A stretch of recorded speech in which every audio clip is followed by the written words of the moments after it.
I'm Lois Letchford. I'm author of the book Reversed Memoir and a literacy problem solver. Lisa, introduce yourself. I'm Lisa McCarty, and I work in the recovery field as an RN.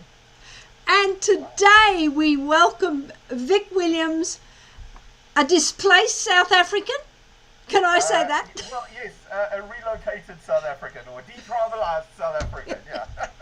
So take a listen to the accent, who is now living in the UK. Would you like to introduce yourself rather than a formal introduction? Yeah, thanks, Lois. Yeah, my name is, as you've already said, Vic Williams. I own the Audacious Training Company, if you can see the name properly. Relocated from South Africa to the UK, about 9.5 years ago. I couldn't get a job here because I was underemployed, I was underqualified, overqualified, not qualified enough, all the usual excuses. So I started my own business and created my own level of employment. And I'm really into neuroscience, helping people with dyslexia. I'm a trainer, I'm a consultant. Anything you want to throw at me, I'll take it on. That sounds fantastic. Training in what particular way? What are you training people in? So specifically, the Audacious Training Company, we focus on leadership, management, sales, LinkedIn, and presentation skills. One of the top ranked LinkedIn trainers in the world, recognized by a lot of people for that. But the company, because of what we do in the areas of leadership and management, I've got to travel to the most amazing countries in the world to go and talk with people about those things. We also do a lot of training in the area of change leadership and change management. I've done those sort of things in Malaysia, Indonesia, Saudi Arabia, Oman, Dubai, Qatar, India, Sri Lanka. It's been an audacious ride. It's been fantastic. And now our business is taking quite a shift. Thursday night we're launching a new part of our business called the Audacious Tribe, and that's all focused on motivation and encouraging people to become the very best they can possibly become. So, there we go. That's what we do. There must be a journey behind that. Yes, there's a very, very, very long journey. It probably started, my earliest recollections of kind of the whole motivation space probably goes back to when I was about 7 years old. My grandfather, I grew up on a mine in South Africa, and my grandparents and parents, we all lived in one house together. Grandparents worked on the mine, grandmother worked on the farm. It was kind of, we were all together. And my dad was a very negative kind of guy. And in those days, I'm going back to the early mid-60s, there was no such thing as dyslexia. Yeah. I was just stupid. And if I couldn't figure something out, my father would grab the implement, so, maybe loosening a tire nut to take the tire off. I couldn't get it done, I couldn't work it out, and he'd rip the spanner out of my hand and do it himself and tell me I was stupid in the process. My grandfather, by contrast, would always say to me, "It's okay, my boy, you can do it, you'll work it out, just take your time, calm down, relax." And I recall, like I say, I was probably 7 at the time, but I could have been a little bit older. And I remember him one day saying to me, "You will never become what you want to become until you believe in who you are now and what you can accomplish with your life." And I remember thinking to myself, well, I don't really know what that means. But as the years progressed, he kind of unpacked these things for me. And being dyslexic, things were a challenge. You guys understand that. And so every time somebody said to me, "You're stupid," I just went back to that thing. So who do I see myself as? Who do I think of myself as? And kind of leveraged off that. And I think that's where the whole motivational empowerment, encouragement thing comes from. And so that's probably where the journey started. And As a then it 7-year-old. progressed through from there, you know. So yeah, there's a long story there. Yeah. So yeah, I don't know. Do you want me to carry on a bit more of that story, or how do you want to do that? I have a question right off the bat. So you had your grandfather, it sounds like, who was encouraging you. Now, was your grandfather, in your estimation, was he dyslexic thinking back? Was he a similar thinker as you? I don't think so, Lisa. He was a very intelligent man, very articulate, read very, very well, very skilled with his hands, but he was a very deep and rich thinker. And I don't think he understood the concept of dyslexia. I think he just got the idea, well, my grandson's just a little bit different to everybody else. So I don't think he was dyslexic, but I would probably say, because that was my mother's father. Yeah. I do though think my father was probably dyslexic. Yeah. Because he left school long before he should have. He left school when he was 14. Yeah. Never read very well. Yeah. Was never very articulate. Yeah. And would get really angry and frustrated with his lack of ability to articulate ideas. Yet, he was the most incredible fitter and turner. So he was a fitter and turner by trade, highly mechanical. He could make anything out of literally nothing. You know, give him a welding gear, and he would make the most perfect stitch welding. You know, nobody ever taught him. It was just something he picked up on the fly. So I wouldn't say my grandfather was dyslexic. I think my father was. Yeah. But he didn't know it, didn't understand it. He just thought he was stupid, and therefore everybody else is stupid. And that was my second question, was your father dyslexic? And one of the things I often wonder about is, since this seems to run in families, part of the trauma that we seem to see is that intergenerational problems with the self-esteem, or like you mentioned, your father had trouble in school. So I don't know if some of his frustration, of course, would have been from himself, but maybe also fear that he saw you struggling with things too. I don't know. And I would totally agree I'm with guessing that. that the education system in South Africa is a little bit different than ours. It is. Yeah. But they're all saying, you know, I bet the words that he gave to you are the words that were told to him. You're stupid. Absolutely. Yeah, absolutely. I mean, he grew up. So his parents, both his mother and father, died when he was fairly young, and he was adopted. Right. And the history I've been told of his birth parents were both that they were both completely uneducated, in the sense that they never actually even went to school. Yeah.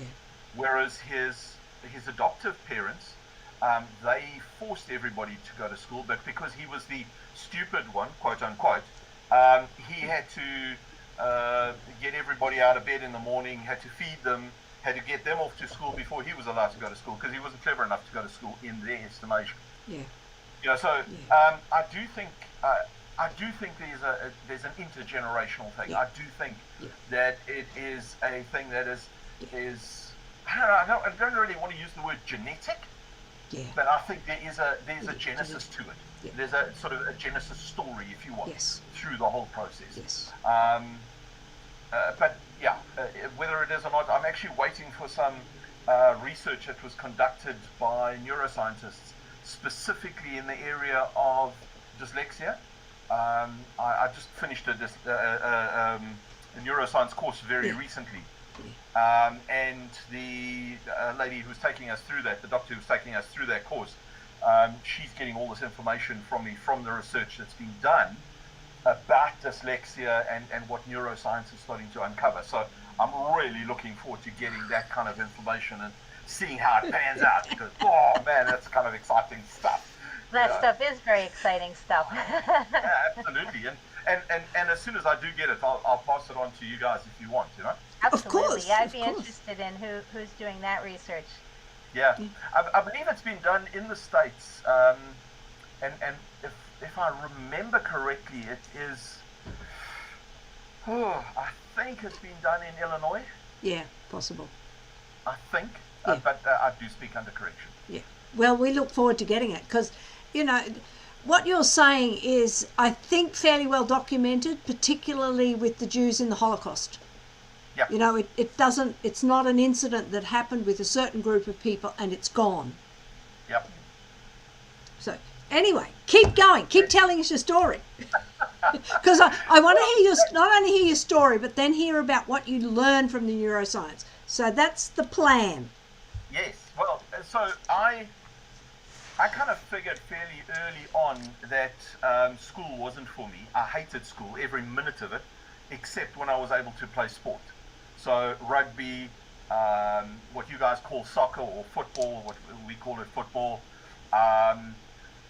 cricket, all those sort of games. I lived for them because then I didn't have to sit with a book. And I think one of the things that terrified me the most was having to stand up in class during history or geography or biology and read text or create a summary of a book that I'd read and then have to tell this to the client, the class, because my reading wasn't very good. It was very slow and still is. You know, I always say to people, give me a book that's an inch thick. I'll take 2 years to read it, and by the time I get to the end, I've got to start back at the beginning end because I've forgotten what it says. You know, but so those kind of things I found a challenge, and because I found them a challenge, instead of trying to put myself back in that position constantly, I fought against it. Yeah.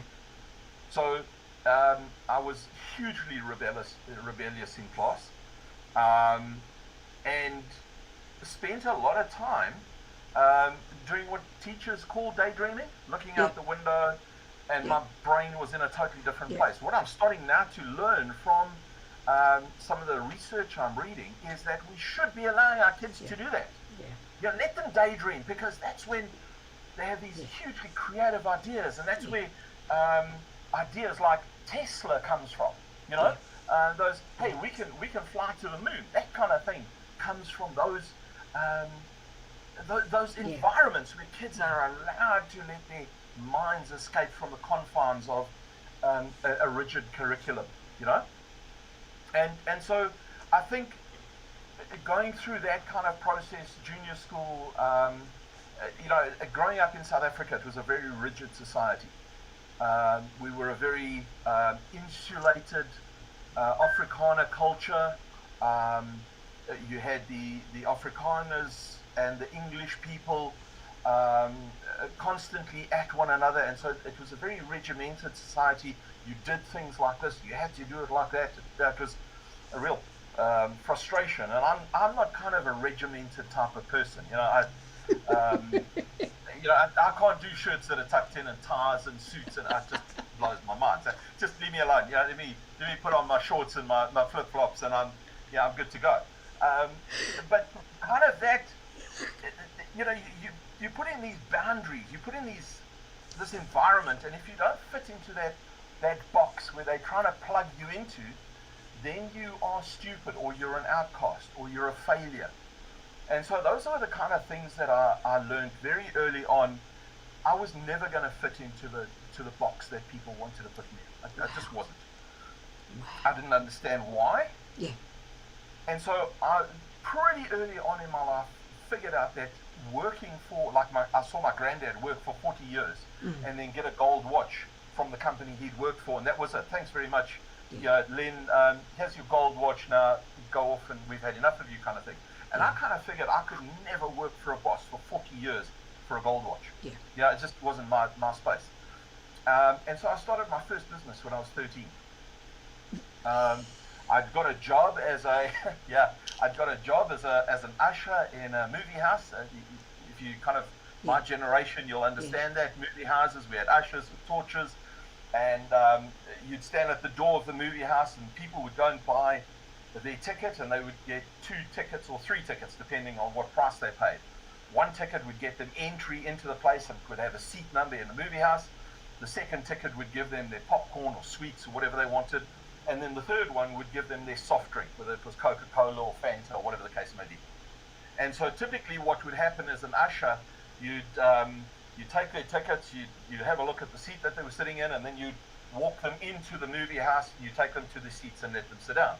I pretty quickly figured out that what was happening is the men and the ladies would sit down, then the man would get up and he'd take the 2 tickets and he would go down back into the auditorium or the kind of rest area or the cafeteria or whatever you call it, and he would then go and get the Coke or the, I suppose I'm not supposed to say Coke, but whatever, the soft drink and the popcorn or the crisps or whatever they wanted.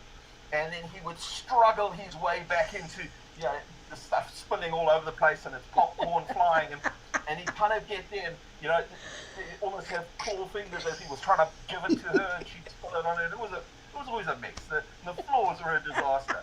And I kind of figured, you know what, if I as an usher could say to them, give me your tickets, tell me what you wanted, I'd go down, I'd get it for them, I'd bring it back to them, they'd probably give me a tip because I was saving them time, they weren't messing up their clothes, and I knew the guys behind the counter, so I'd get served quicker, all this kind of stuff. So I started doing that. And then some of the ushers saw what I was doing and they went, hey, we want a piece of this. And I thought, well, here's a business opportunity. And so I employed them, and they had to give me, because I gave them my secrets of how to do it, they had to give me 15% of their commission, of their tips. And then that worked great for a while, but then we hit a snag, and that was Betamax and VHS were starting to come into South Africa. And so people weren't going to the movie houses anymore because they could watch the same movie at home on a VHS or a Betamax, and it was kind of cool, So business started to taper off, and there was a guy that was bothering me. He wanted the business, and so I sold it to him. How old were you? 15? I was 13, and the business tanked after I sold it to him, and so that was my first business venture. And then I kind of life carried on for a couple more years, and the earliest you were allowed to legally leave school at the time was 16. And literally, my birthday's in August.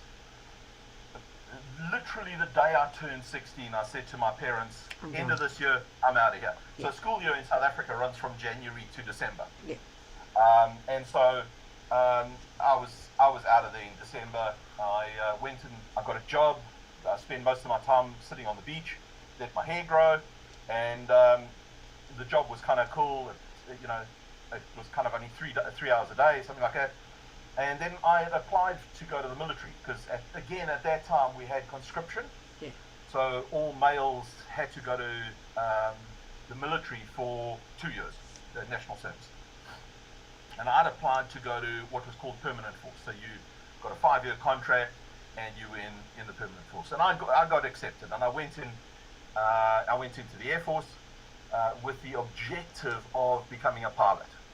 But because I didn't leave school with the correct qualifications, I was going to have to work my way up to that by getting the qualifications through the process. Pretty quickly realized that wasn't going to happen because it required a lot of book learning. Yeah.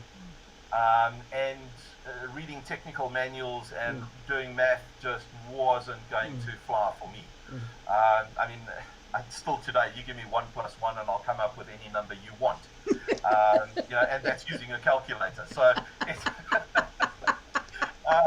it's kind of, give me a calculator, give me 2 sets of numbers, and hey, tell me what answer you want and I'll work it out, I'll get there, And so becoming a pilot wasn't kind of going to work out for me. So I spent 5.5 years, almost 6 years in the military, but had an aircraft accident while I was there. Broke my back, broke my neck, and despite the fact that I wanted to have a further contract, they wouldn't take me because I was physically unfit. And I hadn't kind of progressed in terms of knowledge, book learning, or that kind of knowledge that people recognize in terms of a piece of paper that says you've got XYZ qualification. I hadn't really progressed at that stage much from when I'd left school. I'd qualified as a motor mechanic, all those sort of technical things which didn't require a lot of book learning. That was easy. When I left the Air Force, I was kind of high and dry. I didn't know what I was going to do, and a job came up as a restaurant manager.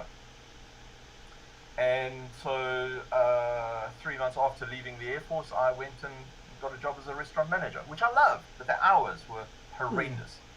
First, I was sent into the kitchen to spend 6 months in there learning to be a chef, and again, it was easy to do. I was able to adapt to it very quickly until they brought out, okay, so this is how you need to cook this particular dish as your recipe, and then it becomes all blurry.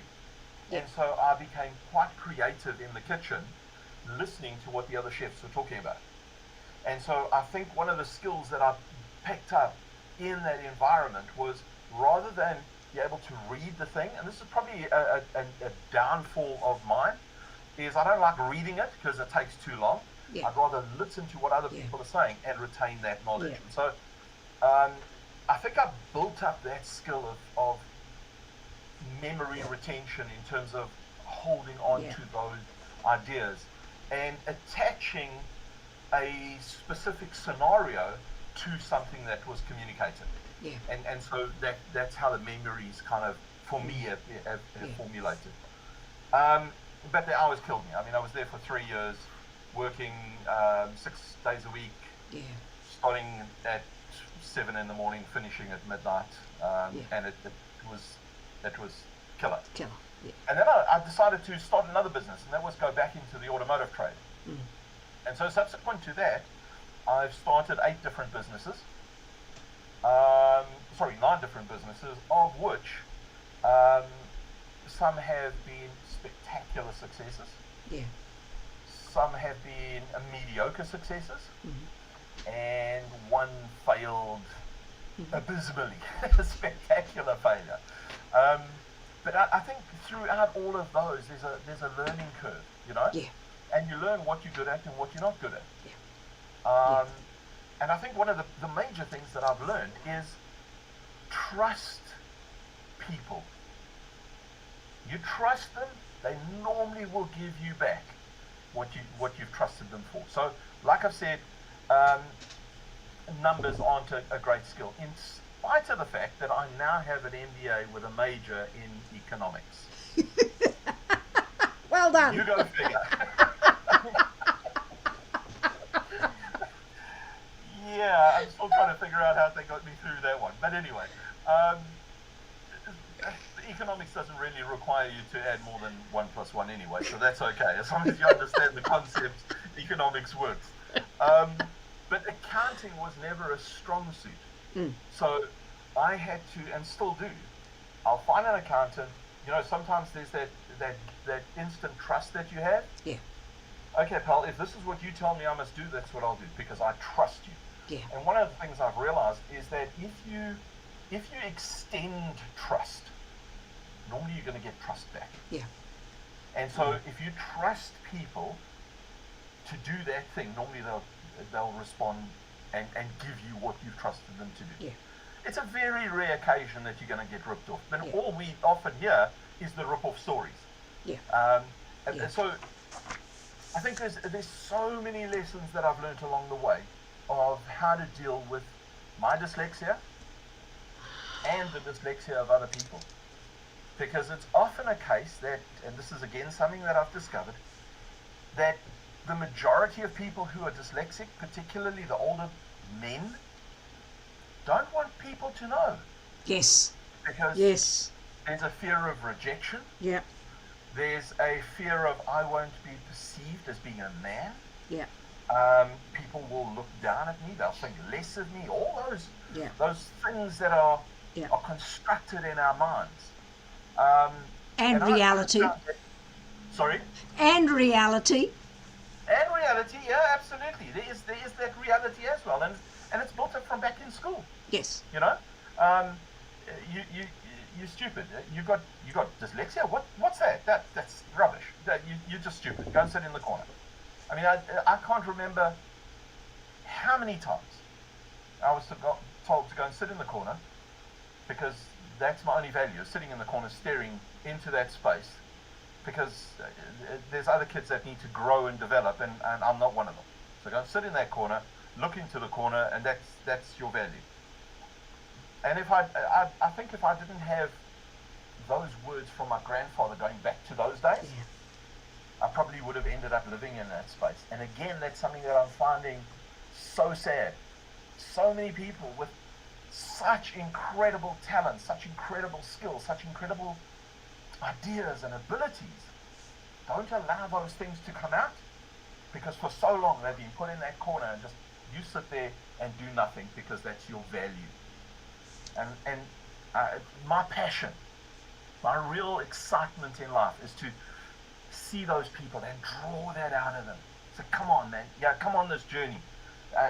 Let's go and smell the roses together. That just fires me up like there's no tomorrow.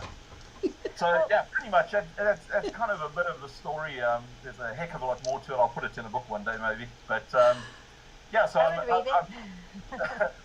written a couple of books already, but they're more on the business side. But I'll do that. Those I won't read, but the other one I would. The business ones, no, forget it. But how did you come to trust? Was that from your grandfather? Because some kids sitting in these classrooms, they're not going to trust anybody, and that follows them into adulthood. They're still not going to trust anybody. That's what I tend to see in the work that I do. So where did you get that trust?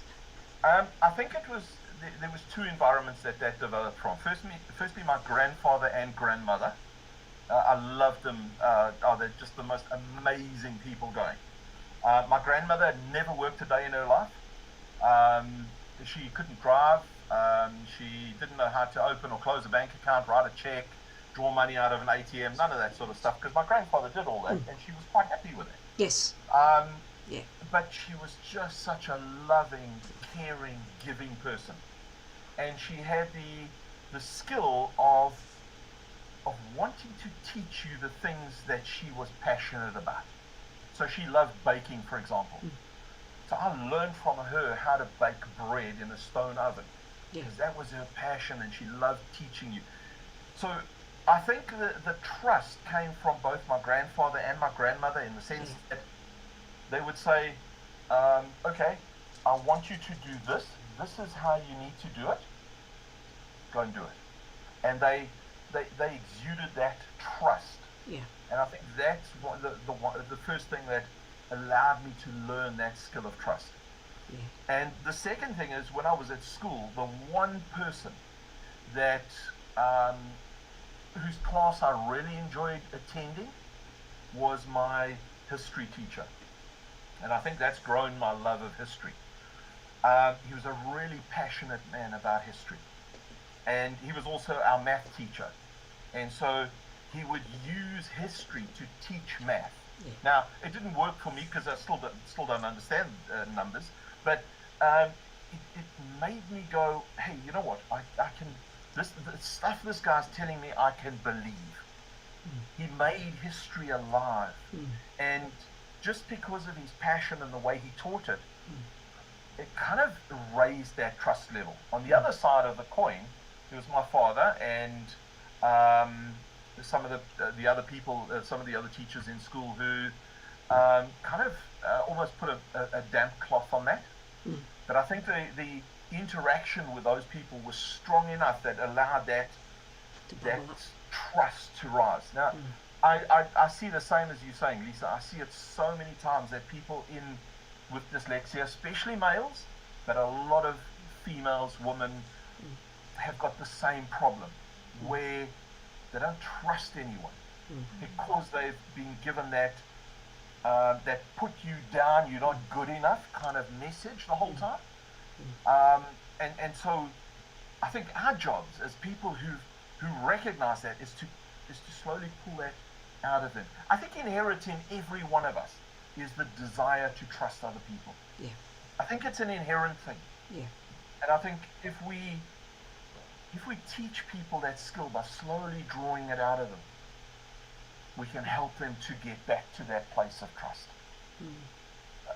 Yeah, I don't know. That's just, like I say, that's my opinion, and I've seen it so many times before.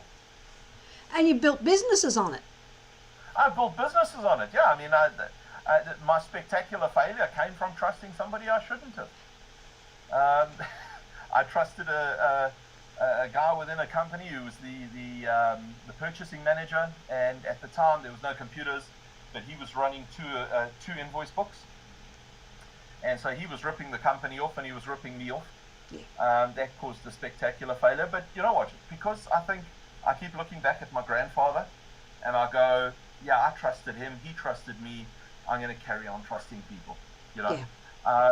Yeah, I've been burnt a few times, but I think more than I think probably out of all the people that I've invested a huge amount of trust in, probably 2% have let me down, have burnt me. Yeah. So you know, it's kind of, you can get to that place. I think human nature is just naturally that way inclined. Maybe I'm too optimistic, but hey, you know what? I believe people. Well, I love your enthusiasm. I love your passion for it. You know, of taking people, because you're right. There's so much damage done in school, which is how this you know, the title came about. When learning is trauma, how do we overcome? How do we live with it? And that's what you're saying. You know, and it's absolutely wonderful to have grandparents around who are so inclusive and encouraging and accepting. Yeah. I think that's such an important thing that even now, you know, I mean, I was talking to a guy the other day. He's around my age. I think he's 55, 56, somewhere around there. And he was saying to me, he was brought up in the foster system, in the childcare system, and there was nobody really that he could hang his hat on. You know, where he felt comfortable, where he felt at home, that he felt like a parent. Yeah. And even today, he feels that kind of trauma. And we had this conversation, and kind of the conversation revolved around, how does he deal with it? Yeah. What does he do to kind of overcome that, even at his age? And his words to me was, Vic, you know what? You can't teach an old dog new tricks. And my favorite response to that is, buddy, that's an insult to an old dog. Because you can teach anybody. I mean, our brains are evolved, dynamic, whatever term you want to use, they are dynamic. They can grow all the time. They can develop. They can change, and we can change our perception of ourselves just by changing what we believe about ourselves. You know, the stuff we read. You read a lot of in a lot of newspapers about how rubbish men are. Stop believing that garbage. Stop reading that garbage. Get away from that stuff. You know what? The 99.999% of men and women are great. They are fantastic people. It's just that tiny little percentage that gives everybody a bad name. So stop believing the rubbish. Stop believing the negative. Believe the reality. Change your mind. This is the conversation we had. And I said to him, well, if you think about the group of people that you hang out with, what do they believe about you? Oh, he said, well, you know, if I talk to them, they think they're failures and I'm a failure and we'll never get anywhere. I said, I tell you what, here's the thing you need to do. Change your friends. But don't just walk away from them. Flipping run away from them. Just run away. Go move to another city. Go and stay somewhere else. Because those people will keep on dragging you down and keep you where you are. Yeah. You want to get around a group of people, younger or older than you, who see you for who you are. Yeah. Whether that's you've got mental health issues, you've got dyslexia, you are depressed, whatever it is. Get around a group of people that see you for who you are and want to help you day by day get 1% better. Just 1% every day. You grow 1% every day. Can you imagine what your life's going to be just 1 year from today? Wow, that's incredible. So right, now, over the next few weeks, what I want you to do is give me a call once a week. Just phone me and tell me who the new friends are that you've gone and looked for. That you've gone out and found those people who are going to help you change your life. Got a phone call from him yesterday. And he was, it's Sunday, I was out walking on the moors, just got a phone call. said, Vic, I want to tell you about my new friend.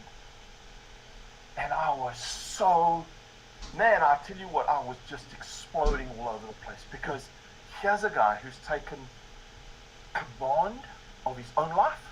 He's taken that, I'm not going to let other people determine who I'm going to become. I'm going to determine who I am and who I want to become. He's taken hold of that thing.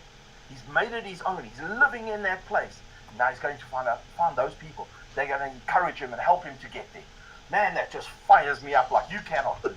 I just, oh yeah, let's get some more of those people. Because that's what, that's what life is about. Yeah.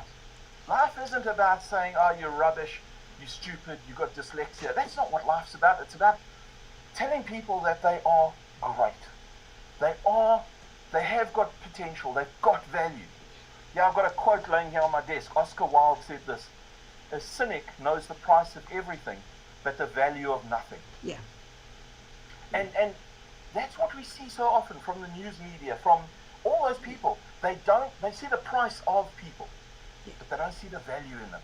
And I take it as my responsibility to see people's value and go, right, let's enhance that value. Here we've got you standing in front of me, Lois, I see a Ming Dynasty vase that's got immense value, but nobody's seen it. Yeah. It's like they're going, oh, well, this is just the thing that was made the other day. No. Come on. We must see that value in people. When we see that value, we can pull that out. And, man, we get on down the road and, just the change in people is awesome. I've got a question for you from one of our Yes, listeners. And it's, I don't have dyslexia. She has ADHD, which is why she has performance anxiety. So she says, Sorry, I guess... say that again. I'm struggling to hear you. Okay. The person is Zena, and she says Okay. she has performance anxiety. So, yeah, trust is hard. So I guess this relates to neurodiversity. Then she asks, so how do you tell people or suggest ways for people to start trusting others in a way that feels comfortable? Oh, good question. Good question.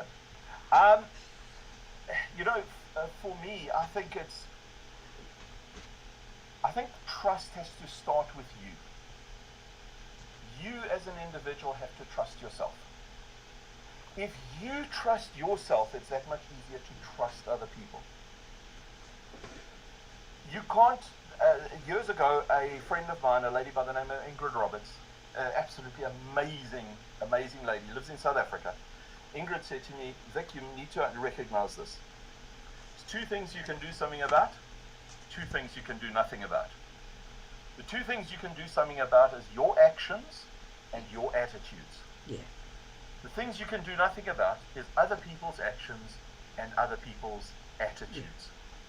You can try to encourage them, you can try to help them gain an understanding, but you can't do anything about it. It's their decision. The way they want to feel, the way they want to perceive things, the way they want to see you, that's their decision.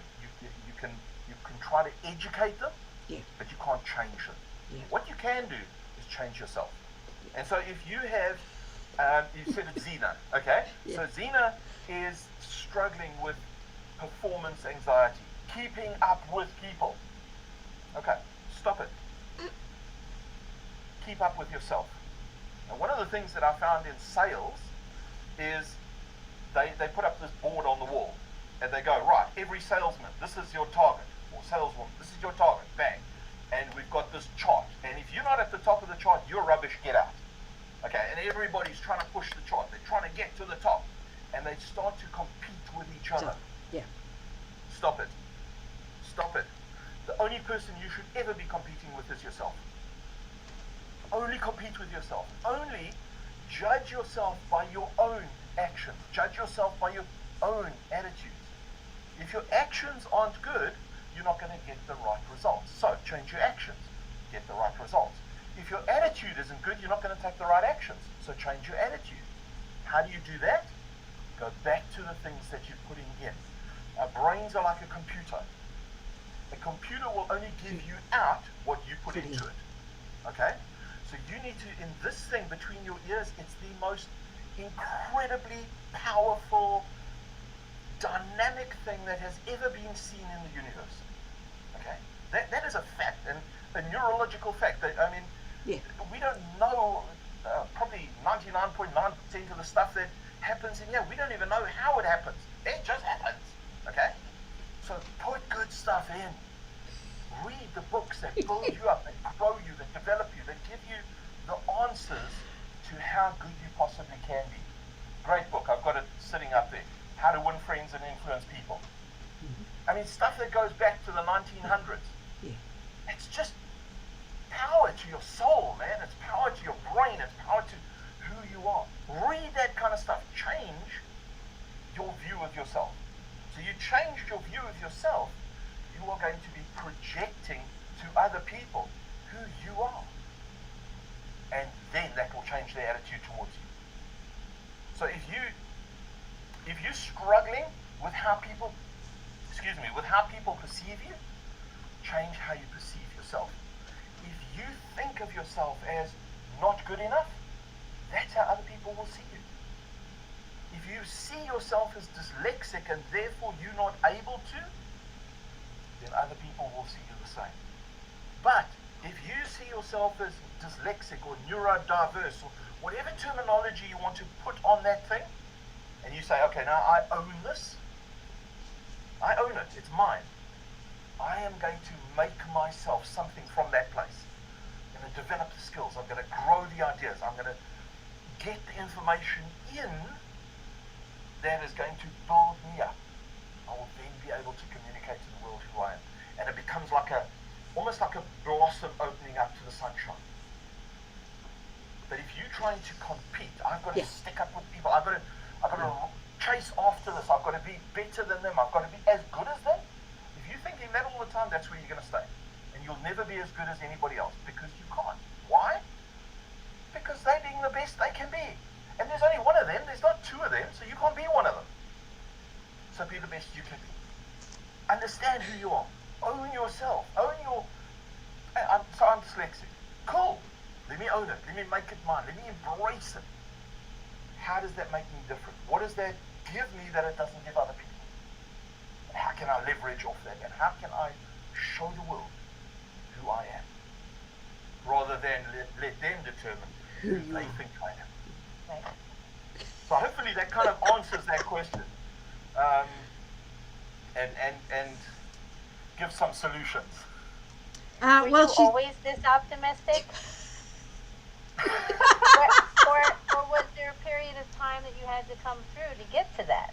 Well, when I was 7 years, just after my 7th birthday, in November of the year that I turned 7, which was 1970, I was diagnosed as with depression. At 7? At 7. And so I've fought depression my whole life.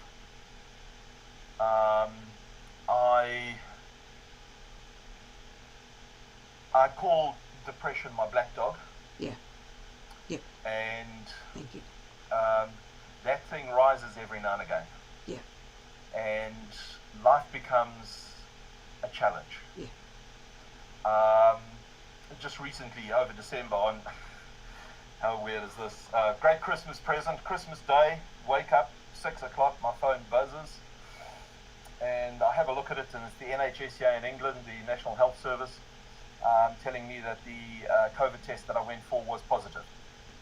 There we go, on Christmas Day. How's that for a Christmas present?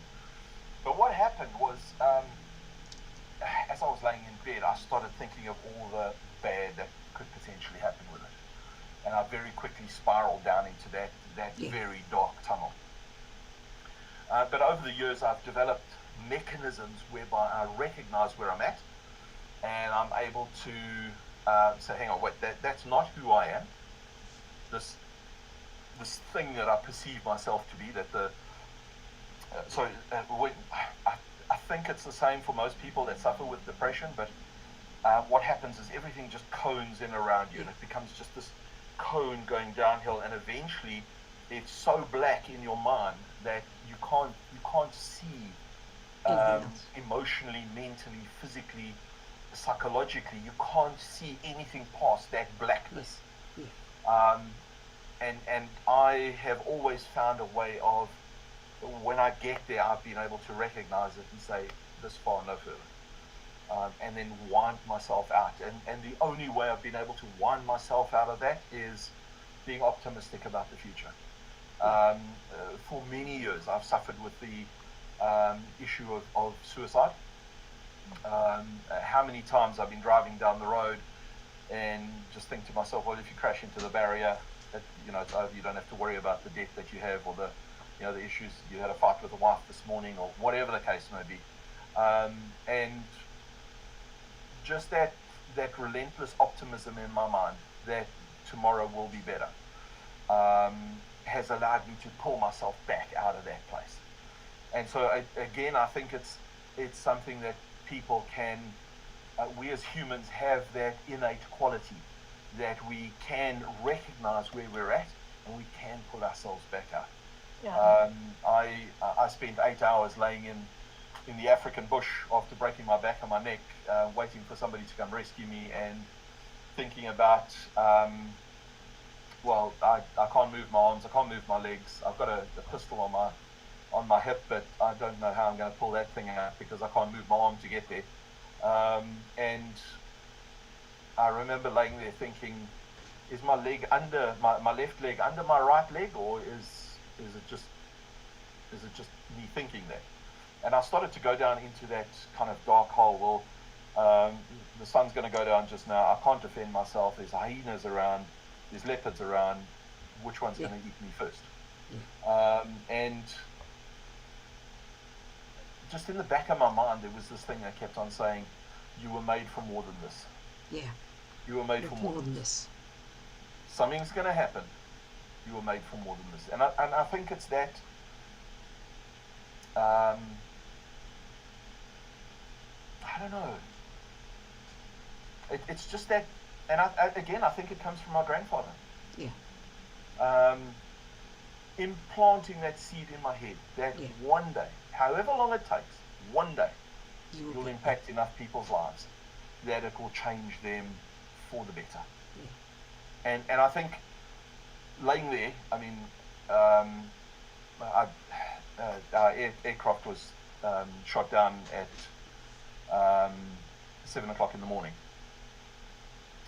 And through the whole midday, it was the middle of winter in Africa, but in the part of Africa where we were in Angola, a winter's day when the sun's out is like 28 degrees centigrade or Celsius. What do they call it? Celsius. Right?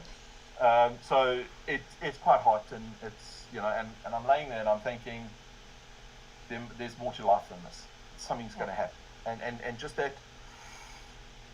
Yeah, I don't know, pulling on those reserves. I don't know what it is. And then getting back to getting to a hospital, getting my back and my neck sorted out, spending 7 months learning to re-walk. Fortunately, my spinal cord wasn't severed.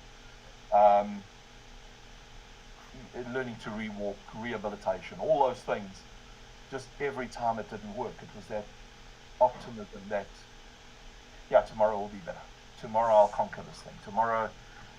and still today, I mean, I'm overweight. I know it. I was talking to my wife earlier about it, and I know tomorrow I'll work harder at losing that weight that I need to lose. So I'd probably say there's always been a optimism, but I think that it's the only way I've been able to counteract the depression. So, sorry, very long answer to a very short question. I do apologize. Well, we've got, these are our buddies who listen every week, which are absolutely fantastic. And Zena said, how do you quietly embrace it? How do you quietly embrace it? If you don't have the people around who want to hear it. And then she says, I love your energy. We do. I love it. Zena, well done. Thank you, man.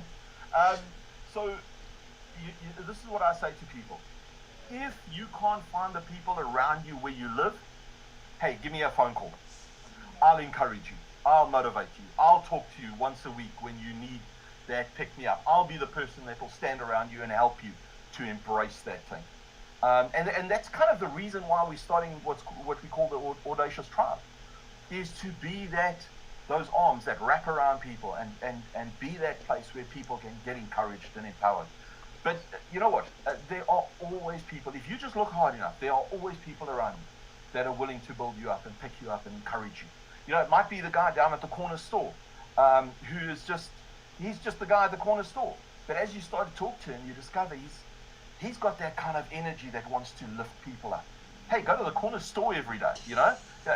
Even if it's you go and buy a box of matches, whatever it is, just go to the corner store. If that's the guy that's going to empower you and encourage you. But Zena, I want to say this to you. Just you grab hold of the people. They are there. Just look hard enough. You'll find them. But if you can't find them, hey, contact me on LinkedIn. We'll have a chat. I'll chat to you any day. And then we've got from Chris, what advice do you have for students that are unable to get the help they need? Now this goes back to what you said earlier.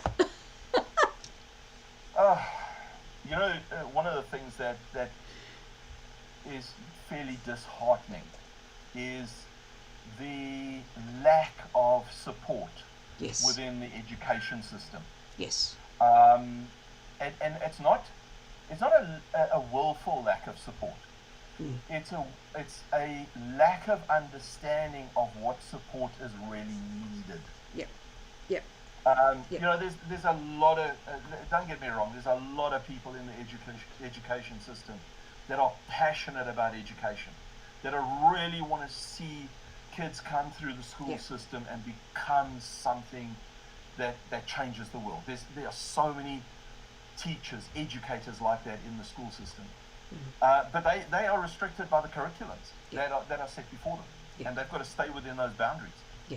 And I think it's a very sad thing when it's not recognized, when it's not discovered, when it's not put in place in a way that can help people. So I would say, Chris, the first thing you need to do is you potentially need to look outside of the school system, out of the education system, and find those people that can plug you into the right place inside the education system, or can plug you into the right place outside of the system that is going to help you get what you need to get, because there is support, there is help.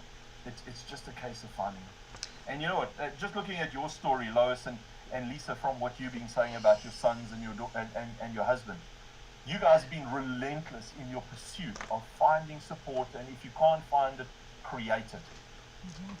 And you know what, Chris, if you can't find it, create it and support your buddies. Help other people that need the help, because you know what they need. You just said it, relentless. That's the word. And you cannot give up. You got no choice. You cannot give up. You know what? Here's what I found. If you look hard enough, that thing that you're trying to find will slap you in the face when you least expect it. And that's what you want. And that relentlessness of going after this thing, suddenly it's going to smack you in the face and you go, hey, where have you been all my life? It's just the way it works. Okay, so relentlessly pursue the support that you need. And if you can't find it, then create it. Create it for the people that need it, and you will support yourself in the same process. By the same token. You know, it's just about being relentless, going after those things that you passionately want. Yeah, it might take you 20 years, it might take you 30 years. But hey, you know what? It's there if you want it. But you've got to find it. You've got to dig hard enough. It's like, coming from South Africa, the two main things that we have there is diamonds and gold. And they're two of the most prized commodities in terms of how people perceive value and monetary and all the things in monetary terms. Diamonds and gold. But if you have a look at it, it's the two most difficult things to extract. And so to get those things of value, you've got to work hard, you've got to dig at it, you've got to scratch that thing out. And that's the same as getting the support. I mean, as an individual, I don't think I've ever really had that through the system. I've had to go and find it. I've done the courses that have helped me. I've created the environment in which I can be who I am. And I think, that, again, that's part of embracing that neurodiversity is saying, you know what, I'm not going to look to rest on somebody else's shoulders if they are not there. I'm going to be the shoulder that other people can rest on. And that requires just, I suppose you could call it intestinal fortitude, a little bit of guts, a little bit of, you know what, I'm going to give this thing my best shot, and I'm going to take other people on the journey with me. So, Chris, if I can say this to you, if you can't find that support, you become the support other people can lean on. And again, hey, you know, give us a shot. I'm sure we'll be able to give you some direction and advice and set you on your way. That's what I was going to say. They'll have to connect with you. Oh yes, oh yes. Let's get it done. You know, I was speaking in one of the rooms on what's this thing, Clubhouse the other day, and I'm quite new to Clubhouse, so sorry. Please excuse me. I don't think I've got an accent, but other people tell me I do, and sometimes I say things and people look at me like, "What's going on?" Hey, it's Clubhouse. Okay, so on Clubhouse, I was talking the other day, and we were talking about neurodiversity and how you can approach it. And look, there's a load of theories out there. There's a lot of stuff that's been researched by scientists and a lot of clever people, and there's a lot of good stuff out there. But at the end of the day, you can have all the stuff in front of you. If you don't own your circumstances, if you don't take those things and say, okay, I'll take this little piece, I'll take that little piece, and I'll construct something that works for me, then nothing's going to work for you. That, at the end of the day, is the way it works. Vic, this has been phenomenal. Not only getting to know you, but you know, you've got so much, haven't you, to give, and so much for people to take away. And you're right. The only one you can control is you and your attitudes and your actions. Yeah, absolutely. Well, it's, hopefully, the stuff that I share, helps people at the end of the day, Lois. Yes, which is why we do it. Absolutely. Well, we've got to have you back. We're doing another series in September, October. Okay. We'll keep talking. I'm happy. Listen, my wife says she struggles to shut me up, so I'm happy to talk. We just wish we had more time to go on. Yeah, well, anytime you want to give me a shout, we can have a conversation. I've got no problem with that. Well, you're absolutely generous with your time. I mean, absolutely fantastic. And, well, let's start winding up. Where do people find you? Okay, the best place to find me is LinkedIn. Right. I'm all over LinkedIn like a cheap suit. I'm on there every day, so if you want to find me, connect with me on LinkedIn. That's the best place. The second best place to find me is via my website, which is audacioustribe.com. audacioustribe.com. The reason why it's audacious is as I said at the top end, audacious stands for bold, innovative, inventive, and unconstrained by previous ideas. That's what audacious means to me, and that's why it's called Audacious Tribe. So those are the two best places to get hold of me. My telephone number is on my LinkedIn profile. So right. Yeah. Drop me a WhatsApp if you need to. What about Facebook or Twitter? I'm on Facebook. I don't know very much about it, but my marketing manager's on there for me. So she looks after that. You can get hold of me on Facebook. Also, Audacious Tribe is on there. On Twitter, we're there. Again, it's my marketing manager. I've got no idea how Twitter works. All I know that it's 280 characters or something. How it works, I've got no flipping idea. But yes, we are there. So you can follow us there. I'm also on Instagram. Good. Again, Audacious Tribe on Instagram. I do fiddle around there a little bit, do some video and that sort of stuff. But again, I've got the most fantastic marketing manager. She is absolutely awesome.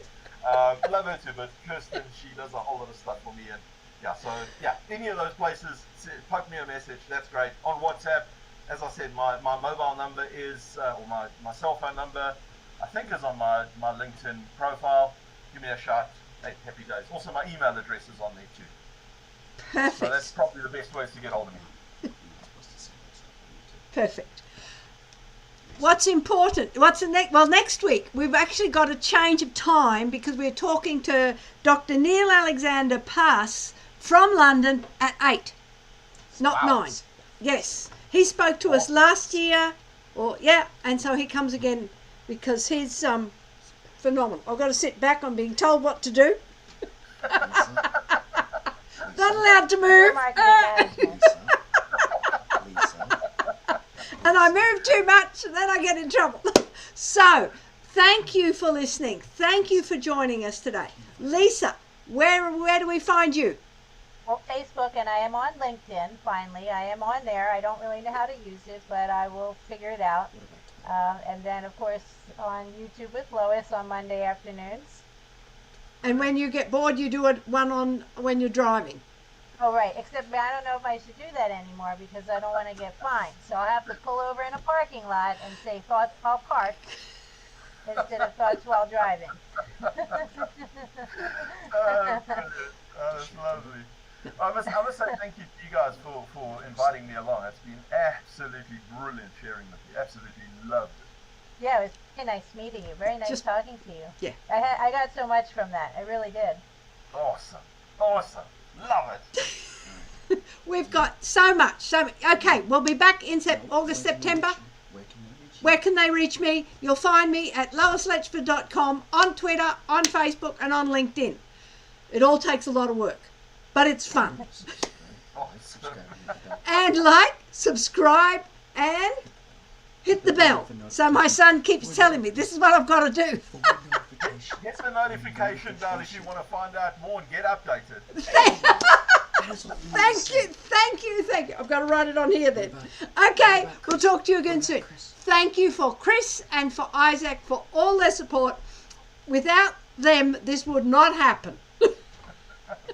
Well done. Guys, thank you again for the opportunity. Thank you, and we'll talk to you again soon. Nice meeting you. Take care. Thank you. Bye. Cheers. Bye.